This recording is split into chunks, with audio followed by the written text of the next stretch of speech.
Have you ever said something to someone and they just stopped talking? No yelling, no argument, just silence.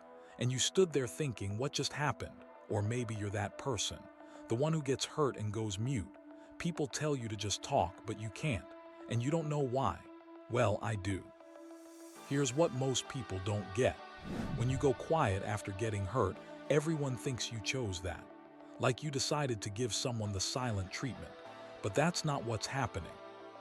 Your nervous system did that, not you.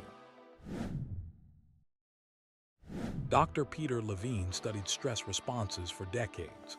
He found that the freeze response is built into us the same way fight or flight is. When pain hits too hard and too fast, your brain hits the brakes to keep you from falling apart. There's a part of your brain that handles language.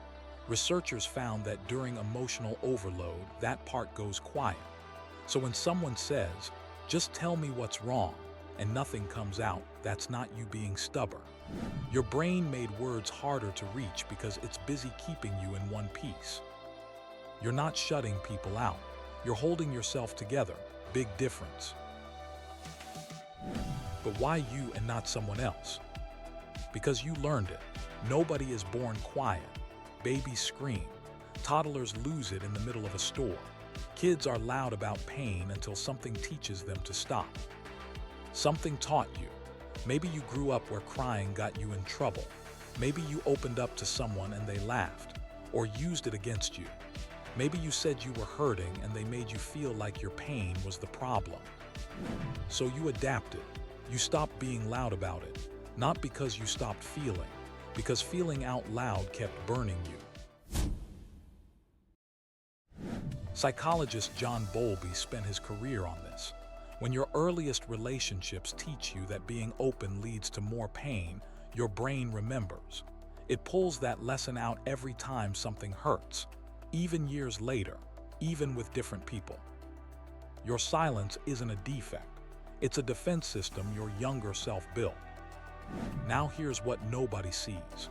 While you're standing there all quiet and everyone thinks nothing is happening, your brain is going full speed.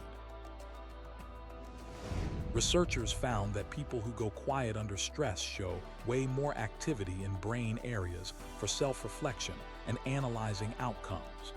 Your silence might be one of the busiest mental states a person can be in. You're running through everything.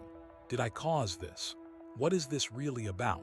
If I say something now, will it help or make it worse? You're not avoiding the problem.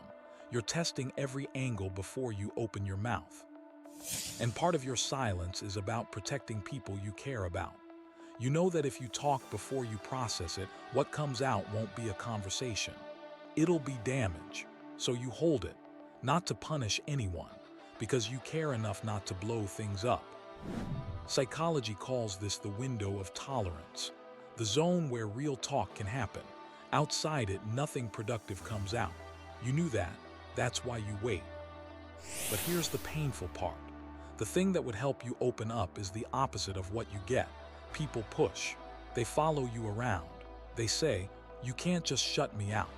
And every time it proves what you already believe, your way of dealing with pain isn't good enough. What you need is patience without pressure. Someone who can sit in your silence and trust you'll come back. Research backs this up.